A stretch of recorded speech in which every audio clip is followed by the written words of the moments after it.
noite, seja muito bem-vindo ao Estado Crítico, obrigada pela sua companhia.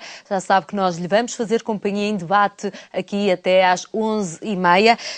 Do meu lado direito tenho Eduardo Vítor Rodrigues e também Hilda Figueiredo, aos dois obrigada pela presença neste Estado Crítico, e do meu lado esquerdo conto com Afonso Oliveira e Luís Miguel Nogueira, aos dois também obrigada por estarem hoje aqui. Afonso, esta semana o Presidente da Associação Empresarial de Portugal, António Barros, disse que o orçamento para 2013 é mais penalizador para o consumo que para a reindustrialização, que aliás é o nosso primeiro tema de hoje, defendendo que a eventual redução do IRC para 10% é extremamente importante para a atração de um novo investimento. É este o caminho do país e em especial da região, é reindustrializar-se? Boa noite a todos e é para mim um prazer mais uma vez estar aqui no programa, como sabe. Deixe-me dizer-lhe que esse é um dos temas que está muito em cima da mesa, a questão da reindustrialização, a questão de retomarmos o processo de industrializar o país e a Europa. É um tema da Europa, não é um tema apenas em Portugal. Aliás, foi introduzido agora recentemente pela discussão europeia. A forma como a Europa, toda a Europa, se desindustrializou nos últimos anos, com o processo de globalização e a abertura de mercados, já falámos sobre isso aqui, a abertura dos mercados, particularmente aos países que estavam em grande pujança, em grande força, em grande desenvolvimento, como a China, a Índia e outros países, os países asiáticos e também os países do Brasil, por exemplo, não é? Há aqui um processo de abertura dos mercados. Essa abertura dos mercados traduziu-se em que os produtos entrassem na Europa com preços muito mais baixos. Todos sabemos isto, é um dado. E a verdade é que a Europa, durante muitos anos, eu digo Europa porque o fenómeno não é apenas português. Portugal é uma pequena economia aberta ao mundo e aberta a tudo o que entra e que sai. Portanto, aberta também à Europa e com grandes dificuldades e com falta de competitividade. Portanto, Portugal tem um problema grave de competitividade e, portanto, nós sabemos isso. Tem dificuldades de produtividade também. E, portanto, teve, digamos, os malefícios de todo esse processo de abertura. Atualmente, essa discussão ao nível da industrialização, aliás, o Sr. Ministro da Economia, no debate agora da especialidade do Orçamento de Estado, reintroduziu, já que se fala em reintroduzir, refundar, o que quiserem aqui falar, reintroduziu esse tema novamente, reindustrialização. Portanto, que eu acho que é fundamental que hajam políticas de apoio à indústria que permitam reindustrializar. Só assim é que é possível criar emprego também. Repare, nos últimos anos houve também da parte de toda a gente, não é um fenómeno só em Portugal, é um fenómeno de que de aposta apenas nos serviços. Os serviços não são nem poderiam ser a solução única. Os serviços são fundamentais, a terceirização da sociedade, mas não é por aí que se cria emprego, não é por aí que se cria riqueza, não é por aí só que se consegue produzir e vender para o exterior. E, portanto, esse tema é muito importante. O Orçamento de Estado para 2013, já que fala nisso, tem várias medidas de apoio à economia. Isso é reconhecido. É evidente que o orçamento, ele próprio, não pelo orçamento, mas pela situação em que o país se encontra hoje, com grandes dificuldades, com excesso de dívida e excesso de despesa, tem dificuldades. E o que foi referenciado, e bem, quando há uma penalização do consumo, evidentemente também há do consumo interno, há dificuldades na economia. Agora, esse foi um caminho que seguimos no passado. Ou seja, o produto crescia, mas também crescia à custa do crescimento do consumo interno e da despesa pública. Foi um modelo que não funcionou e que nos levou ao momento em que estamos. O momento é de grande delicadeza, de grande dificuldade. Eu acho que, espero que a Europa, podemos falar um pouco sobre isso, mas espero que a Europa e todas as entidades europeias reintroduzam de forma ativa, criem políticas ativas de apoiar as empresas para podermos sair do estado em que estamos. Porque esta abertura dos mercados, como temos neste momento, cria uma enorme dificuldade. E o processo é um processo de empobrecimento que aconteceu na Europa. Na prática, o que aconteceu é um fenómeno que podemos dizer nestes termos. Quer dizer, o produto mundial hoje foi repartido de maneira diferente. Se pensarmos numa tarte, não é? num gráfico, podemos pensar que a Europa hoje tem uma parte mais pequena do produto mundial. Claro que leva ao empobrecimento das pessoas, leva ao desemprego. E, portanto, é um fenómeno muito complexo com a globalização. Claro, quando tínhamos fronteiras mais fechadas, tudo era muito mais simples a esse nível, não é? Mas com a abertura das fronteiras, tudo isto torna mais complexo. Então, eu espero bem que haja a esse nível medidas na Europa. Em Portugal, como sabe, o Orçamento de Estado, já falámos aqui sobre isto também, é um orçamento difícil. Porque todos nós gostávamos de ter um orçamento sem passado. Um orçamento feito de novo, que não houvesse passado. E este orçamento tem um peso enorme do passado. Quando digo passado, digo a dívida, o endividamento, a despesa pública. Portanto, é um debate que está hoje na sociedade portuguesa. Eu espero que se faça de uma forma aberta. Mas deve ter mais do passado ou mais do futuro? Ele não pode deixar de ter o passado, porque temos que o resolver. Não é possível apagar, digamos, as dívidas que o Estado tem e que o país tem, mas é necessário reduzir, com dificuldades que isto implica para as pessoas e para os portugueses. Um orçamento de Estado é um instrumento para as pessoas. Repare, é importante pensar, o orçamento de Estado é um instrumento, não é um fim em si mesmo. E, portanto, agora, o que eu digo é assim, há medidas na economia, há medidas tomadas também ao nível do apoio às empresas portuguesas, apoio às exportações. Dou-lhe alguns exemplos. O IVA de caixa, já falámos aqui também sobre isso, ou seja, vai ser possível que as empresas paguem apenas o IVA ao Estado quando receberem a fatura. O apoio de 1.000 milhões de euros para apoiar 2.000 milhões de euros para apoiar as PMEs. Há várias medidas de apoio às empresas. Isto vai potenciar claramente as empresas, potenciar o investimento e facilitar também que se crie emprego. É isso que se pretende. Claro que a atual situação é difícil e quem disser o contrário está a mentir aos portugueses e não deve ser dito dessa forma. Portanto, é um momento difícil que temos que combater, mas com políticas certas para apoiar a economia portuguesa. Em termos geográficos, Hilda, é a região norte a mais afetada pelas falências de empresas.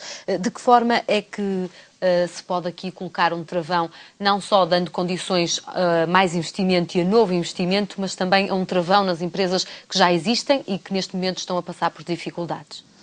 Claro que um dos pontos centrais é o financiamento e outro é também o apoio à exportação e o apoio à venda no mercado interno.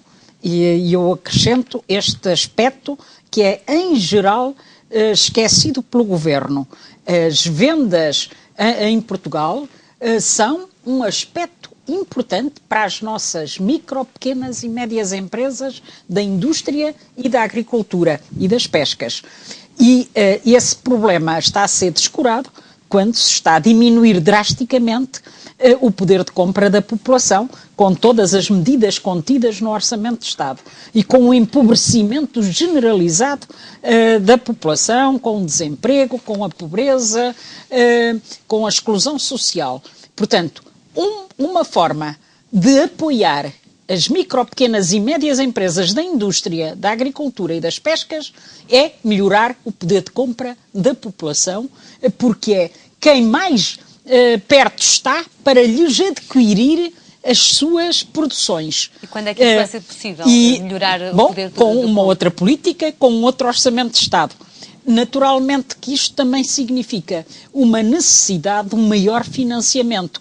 Portanto, com créditos bonificados, com um apoio célere da banca e, neste caso, felizmente ainda temos um banco público, a Caixa Geral de Depósitos. O Governo deve usar esse instrumento para facilitar um imediato financiamento célere, sem grandes custos, eu diria mesmo, em muitos casos, um financiamento sem encargos financeiros para permitir a estas micro, pequenas e médias empresas com capacidade de produção pudessem rapidamente expandir e produzir e poder, assim, criar emprego, criar riqueza, contribuir, para pagar mais impostos, para maiores receitas para o Estado, porque esquece sempre este lado, de termos mais receitas, porque temos mais produção, porque temos melhores condições para serem pagos, portanto, mais impostos ao Estado, desde o IVA até ao IRC, até outros impostos que resultam deste processo. Em último lugar, naturalmente, apoiar também as empresas que exportam, com as medidas necessárias para que a sua produção se faça e se facilite também o seu trabalho. Isto tudo permitia aqui rapidamente uma outra dinâmica na criação de emprego, na criação de riqueza e, naturalmente, depois numa melhor distribuição dessa riqueza. Portanto, como vê, isto passa por três medidas essenciais. Um controle do setor financeiro por parte do Estado, usando os meios que tem, a Caixa Geral de Depósitos, por exemplo, passa por também facilitar a diminuição de encargos das empresas em termos de eletricidade, gás, portanto, da energia, dos transportes, facilitando, digamos, o custo, a diminuição de custos da produção pela via da diminuição destes encargos. E o Governo pode fazê-lo através de medidas públicas que diminuam os encargos das parcerias público-privadas. Em último lugar, diminuindo o custo do financiamento, portanto, do crédito bancário, através da utilização da Caixa Geral de Depósitos e de outros instrumentos. Eduardo, em termos de estratégia... Permite-me só interromper, só para acrescentar, antes de... Acho que é um dado aqui que é importante referenciar, que surge também do Orçamento de Estado, e acho que introduz também no debate. O InvestCran, que é um programa novo que o Governo vai lançar, uma linha de 1.000 milhões de euros para apoiar as empresas exportadoras. Garantias do Estado à exportação também é uma das medidas que o Governo prevê no próximo ano. Estou de acordo também. Que o problema é que só prevê para isso e esquece tudo o resto que tem a ver com o mercado interno, com a dinamização da procura e a dinamização da produção. Mas eu percebo, não existe. É o mundo de apoiar as empresas sem aquilo que é possível. Não, existe. Mais poder de compra numa altura não é possível. Financiamento de custo zero não é possível. Não é possível do vosso ponto de vista, mas é possível do meu ponto de vista, com outra política, com outras medidas que eu acho que têm que ser tomadas mais cedo do que tarde. Quanto mais depressa forem tomadas, menos se sofre no país e menos fundo caímos. A execução do CREN, por exemplo, que falámos aqui também sobre isso, em 14 meses o Governo já, digamos, colocou na economia 4.000 milhões de euros. Bastante mais, um ritmo mais acelerado que o Governo anterior. É um dado claro, ainda bem que é assim. Não se sente tanto que é assim, porque a economia está com dificuldades. Porque sem apoiar as empresas não é possível Sabe que fazer. O quadro comunitário de apoio para estes últimos 7 anos foi de 21.000 milhões de euros. Ou seja, se dividir 21.000 milhões de euros por 7 anos dá 3.000 milhões de euros por ano da utilização. Este Governo já está no Governo há cerca de ano e meio. Portanto, devia ter gasto mesmo por esta lógica, devia ter utilizado por esta lógica, no mínimo, 4.500 milhões de euros, ou seja, mais do que aquilo que utilizou. Usando apenas os dados... Mas eu dou um exemplo, não é apoiar as empresas, nem é tirar dinheiro para a economia. Nós temos que continuar. O que digo é assim, há 14 meses, 30% do CREN que estava cumprido, agora, 14 meses depois, 50% do CREN. Não é tirar dinheiro para a economia, é apoiar projetos de investimento, apoiar as empresas.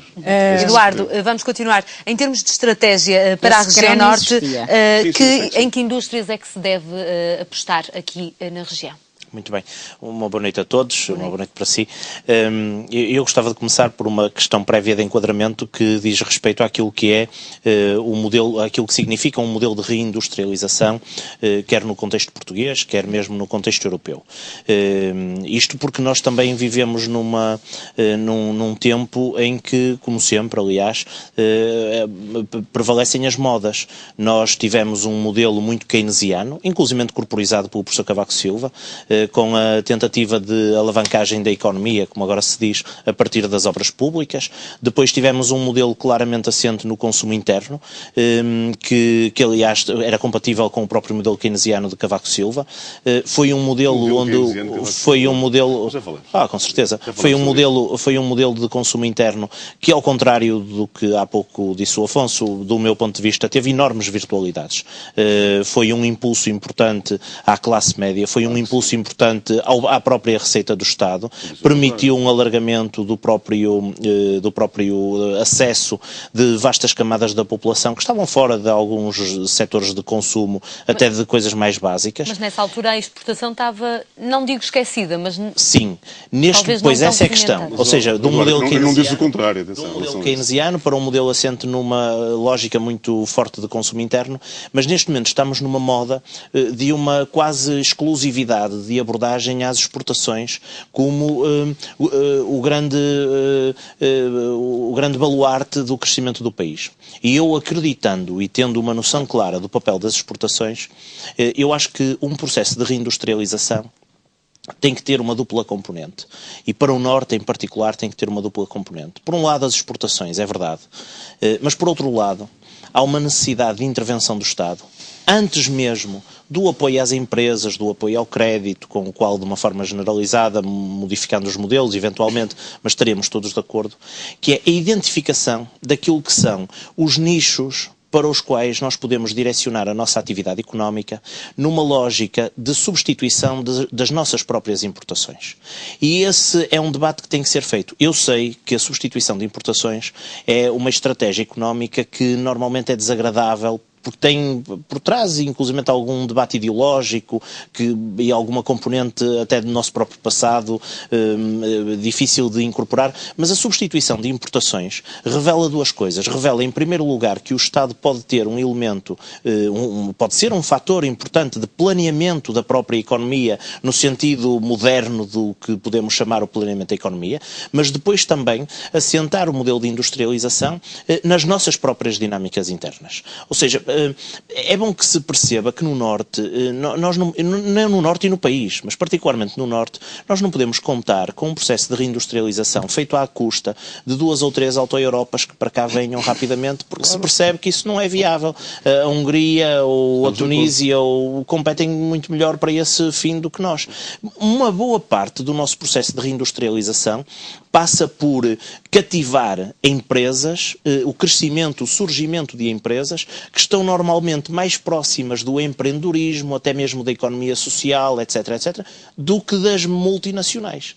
Ora, isso implica que, de facto, haja políticas aqui direcionadas. Eu não queria estar a deslocar o debate sobre a reindustrialização do Norte para o debate do Orçamento de Estado, mas isso implicaria, por exemplo, que a redução de 10% da TSU, que foi proposta para empresas com mais de 3 milhões, não é, de investimento, faturação, pudesse ser pensado para aquele que é o tipo de tecido industrial que nós temos, e admito que nos próximos anos, se não mesmo nas próximas décadas, teremos no Norte, que é um tecido muito assente nas micro, nas pequenas e médias empresas.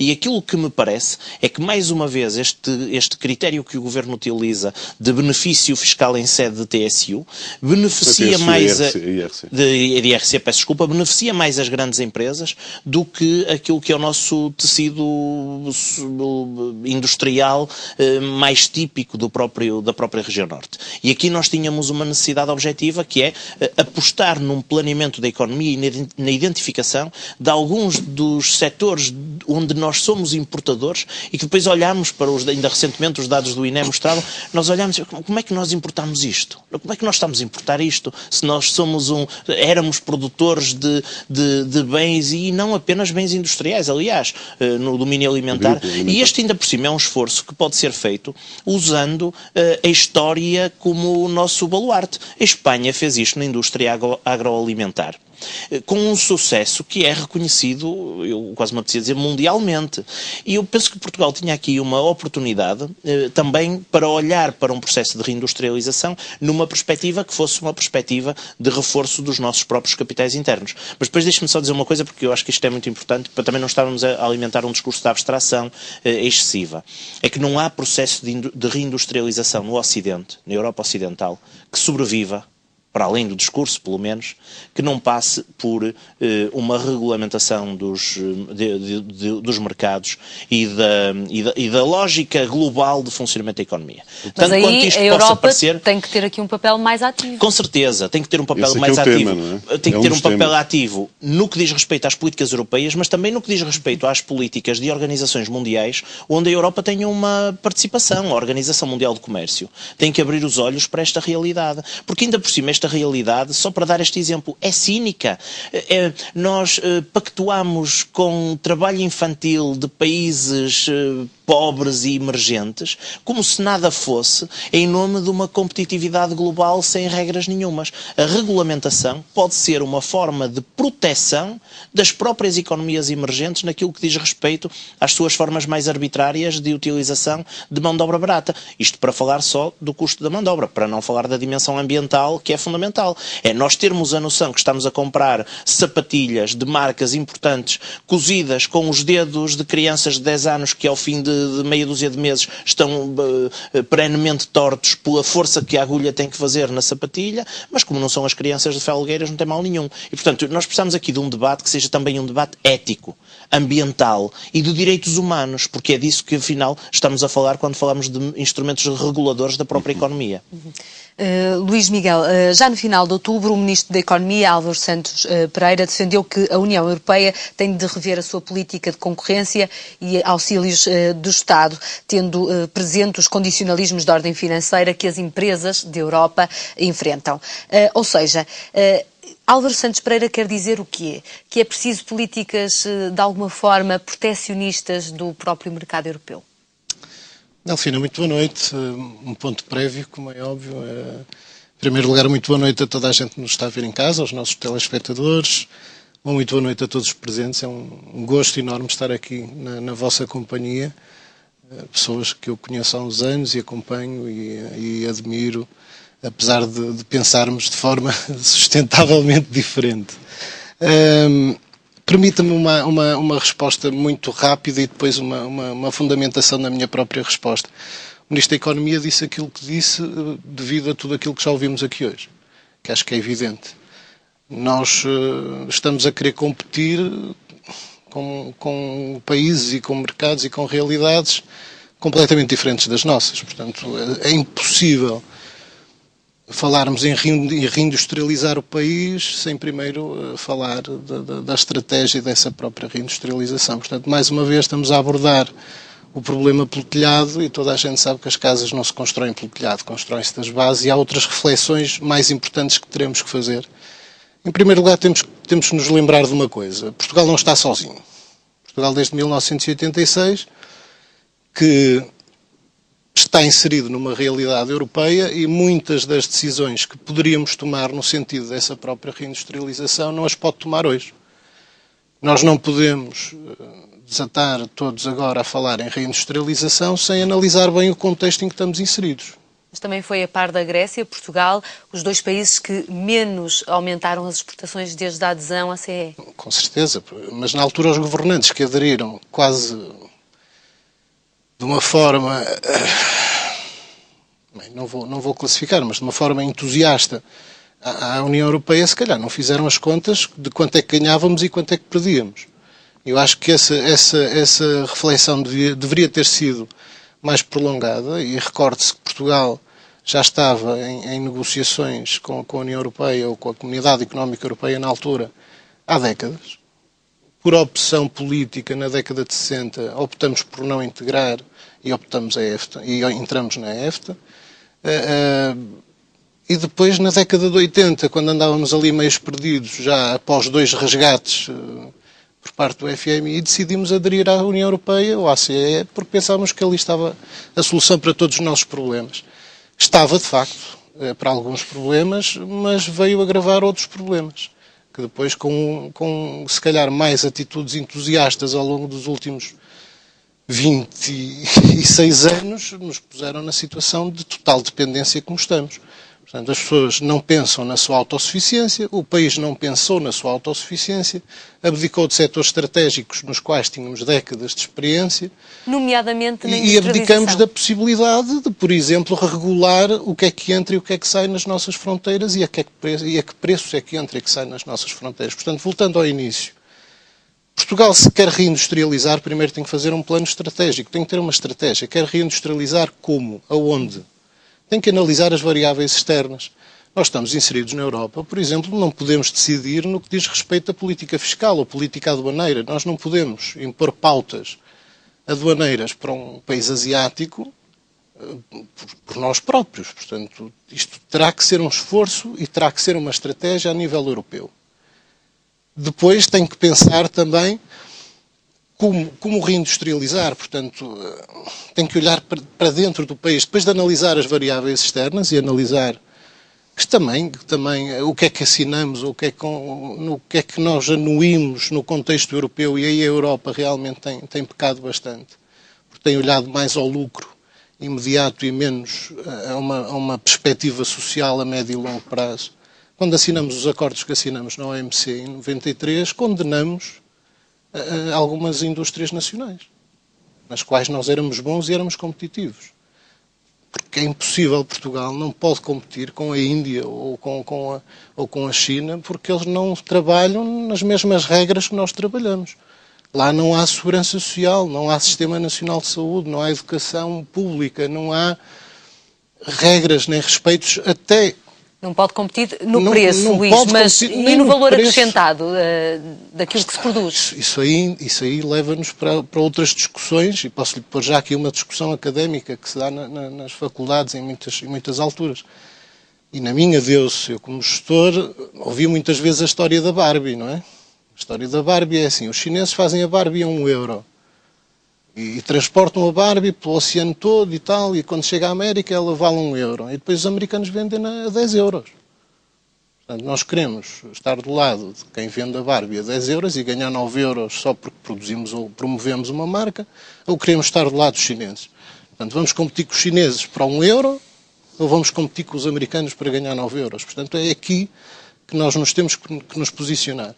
E Portugal, como um pequeno país com 10 milhões de habitantes, tem que pensar claramente em que lado é que deverá estar ou quererá estar para ter algum sucesso nas suas políticas.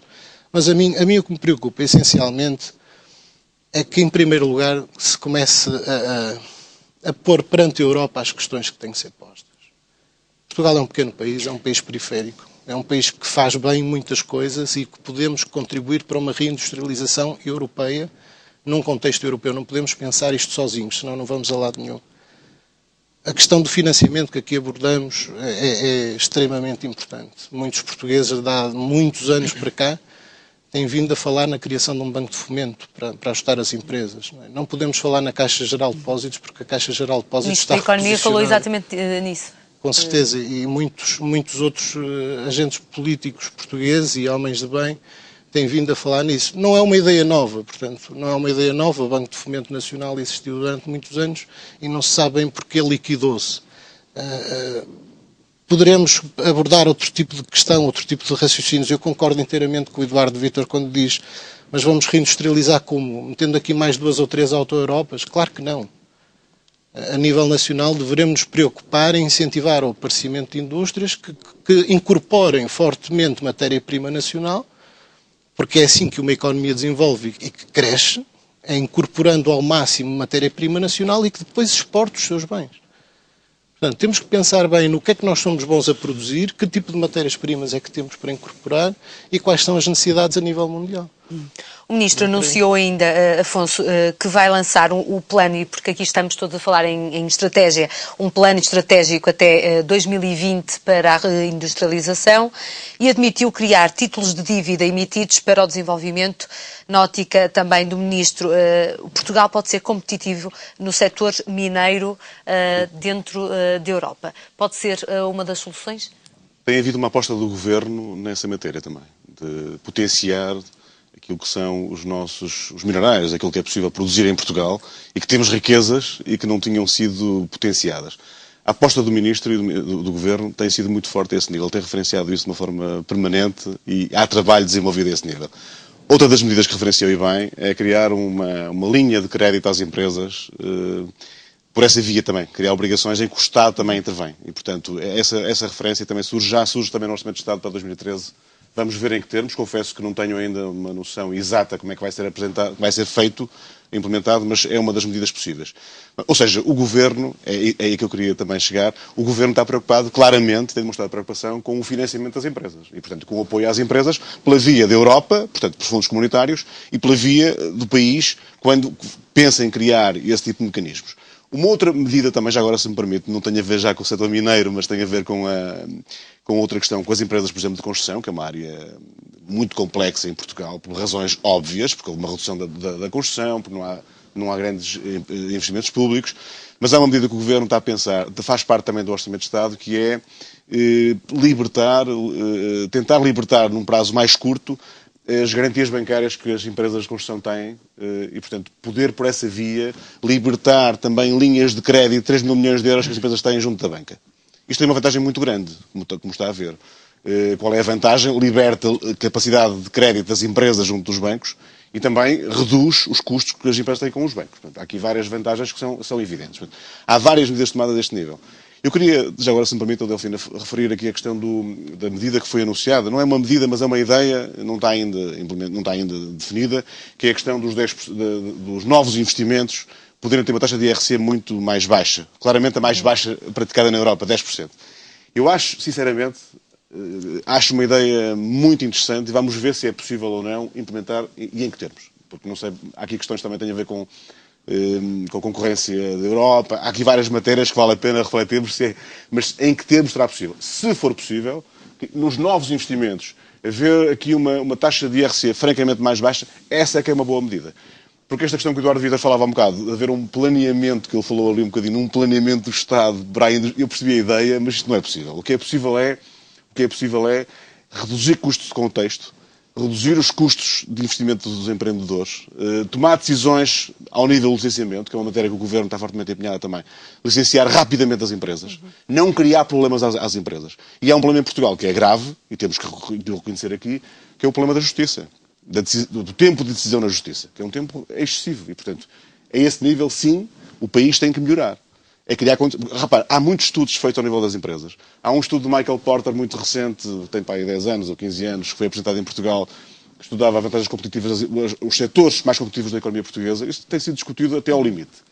Mas o que é importante na Mas minha opinião... aí ele falava também, nesse estudo, sim, ele falava nas indústrias, ou seja, falava no calçado, salvo erro. Falava, sinceramente, deixa-me dizer, sinceramente, ele falava naqueles setores que todos nós estamos aqui também reconhecemos os setores, mas são indústrias em que Portugal, os portugueses, os empresários, os trabalhadores das empresas, apostaram, também a esse nível de formação, apostaram fortemente com grandes sucessos que temos a esse nível. Agora, é evidente... Ao nível da têxtil, por exemplo, houve um momento em que houve uma redução drástica do emprego. Isso é um facto. Eu conheço muito bem esse setor. E, portanto, recentemente tem acontecido aqui. Tem aumentado a competitividade dessas empresas. Há empresas muito boas a este nível, trabalharem muito bem, com grande competitividade, grande capacidade de chegar aos mercados. A questão é que não está a criar muito emprego a esse nível. Portanto, isso é que é a parte mais difícil. Agora, não há dúvida que o país tem que apostar na indústria, nas novas empresas, apoiar quem tem capacidade de empreender novas empresas, apoiar novos investimentos. É por aí que vamos, não é para outra via. Hilda, que peso é que deve ter a indústria na economia nacional? Bom, deve recuperar um peso que já teve, mas que, por um lado, tenha em conta, eu volto a repetir, a existência de um tipo de indústria que nós conhecemos bem, para a qual temos mão de obra qualificada, trabalhadores, técnicos, temos know-how, conhecimento adquirido, que foi desprezado, o caso da têxtil, do calçado, do vestuário, de algumas empresas agroalimentares, mas também sem ser apenas agroalimentares. Nós temos uma costa com um mar espantoso. E eu ouço governantes atrás de governantes a dizerem que devemos ter isto em conta. Bom, mas desprezamos a nossa pesca, desprezamos a nossa indústria das conservas, de transformação de pescado, de toda a área ligada ao mar. E era fundamental recuperar esta valência. Mas Portugal não soube negociar com a Europa? Não, Portugal não soube, não quis, esteve mais interessado em outras questões, em virar-se, às vezes, nem sei bem para quê, de fazer de um novo rico que não tinha que continuar ligado ao seu próprio conhecimento, ao seu próprio país e ao seu próprio povo. Alguns governantes desprezaram completamente. Nós temos, e isso correu diferentes governos, não foi só um nem dois, foram diferentes governos. Como sabem, acompanhei de perto o que se passou em sucessivas negociações de Portugal com a União Europeia ao longo dos anos. E, em geral, não tivemos em conta estes aspectos importantes da defesa da nossa agricultura e da respectiva indústria ligada à agricultura. Laticínios, indústria de transformação, por exemplo, do tomate, de diferentes aspectos do açúcar. Foi uma das coisas mais escandalosas como perdemos a beterraba sacarina, como perdemos a indústria de transformação da beterraba sacarina, como perdemos tudo isto. Estamos a perder muito antes de 86. Como foi? Não, isto foi já perder. depois disso. Isto foi já nos anos 90 e depois no ano de 2000, etc. Foi sucessivo ao longo de diferentes governos, do PS, do PSD, do CDS, foram diferentes governos. E isto foi escandaloso. Como depois se privatizaram e depois se aceitou a destruição de outro tipo de indústrias fundamentais para o nosso desenvolvimento. Como, por exemplo, uma Sorefam, para dar apenas um exemplo, mas podia falar da Cometna e de outras, ou seja, indústrias de material pesado. Indústrias que eram fundamentais, alavancas para o nosso desenvolvimento. Não é admissível que a gente tenha feito um desenvolvimento na área dos caminhos de ferro ou dos metros, Porto-Lisboa, e depois tenha ido comprar as carruagens e o material todo ao estrangeiro, quando tínhamos em Portugal e tecnologia de ponta que deixámos destruir. Para dar apenas, mas o mesmo podia dizer, por exemplo, da produção para as centrais elétricas. Nós tínhamos em Portugal toda a capacidade de indústria metalúrgica pesada para tudo isto. Deixámos destruir tudo e depois fomos comprar ao estrangeiro. E claro que então o nosso problema da balança de pagamentos agravou-se e passámos a ter um déficit, porque tivemos que ir pagar ao estrangeiro aquilo que precisámos para Portugal. E o nosso desenvolvimento passou a ser feito com base em importações, em vez de ser feito com base numa produção nacional. Este foi o grande problema. Ora, é este ciclo que temos que inverter. E inverter, então, em dois planos, como eu já disse. Quer para o consumo interno, em termos de indústrias agroalimentares, de indústrias ligadas às pescas, de indústrias ligadas ao mar, que não é apenas a pesca, de indústrias ligadas à agricultura, portanto, para usar as nossas matérias-primas, a dos minerais, infelizmente, em relação ao ministro, ele já teve uns flops significativos. Eu recordo o anúncio que ele fez de uma grande empresa que vinha para aí e que depois, afinal, deu em zero. Mas reconhece não, esforço a este nível, não? Deu em zero. Ele anunciou, mas deu em zero. Agora, é verdade que temos ainda alguma capacidade de mineral que devíamos utilizar com indústria para o nosso desenvolvimento. Claro. Também, é verdade. Que podíamos e devíamos utilizar. Ora, e depois também, então, pensar na exportação, mas pensar muito na substituição de importações por produção nacional. E então equilibramos a nossa balança de pagamentos, diminuímos o nosso déficit, aumentamos a riqueza e depois, com outra política correta, melhoramos a redistribuição da riqueza, claro, como diria, da qualidade de vida do nosso povo, porque não basta criar riqueza, é necessário distribuí-la melhor. Eduardo, ainda temos, ou ainda Portugal tem capacidade para reivindicar, por exemplo, estas indústrias que a Hilda fala, indústrias capazes de produzir riqueza dentro do país e estratégicas para o país? Sim, com certeza.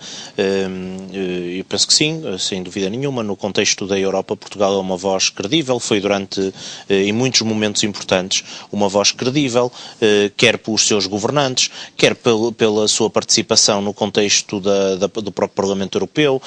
Não foi pelos lindos olhos de Durão Barroso que lá chegou. Portanto, nós temos uma credibilidade acumulada, que é uma credibilidade que, podendo ser questionado utilizado muitas vezes o modelo, a defesa de modelo de economia, de modelo ideológico, etc. Mas, apesar de tudo, os portugueses têm esta presença na Europa que é muito mais forte do que os metros quadrados de território que nós temos ou o número de habitantes que nós temos. Até porque, repare, a Finlândia ou a Dinamarca têm metade da nossa população. Portanto, nós não somos um país pequeno na Europa, como muitas vezes nos autoflagelamos a dizer. Nós temos uma história e temos Eu acho que são um bocado as estatísticas que nos vão pondo na cauda da cauda. Pois, mas depois se reparar nas estatísticas, em muitas delas, o senso comum induz-nos em erro, porque do ponto de vista daquilo que é muitas vezes aquilo que é o argumento da escala demográfica para explicar o nível de desenvolvimento, essa escala na Europa não existe.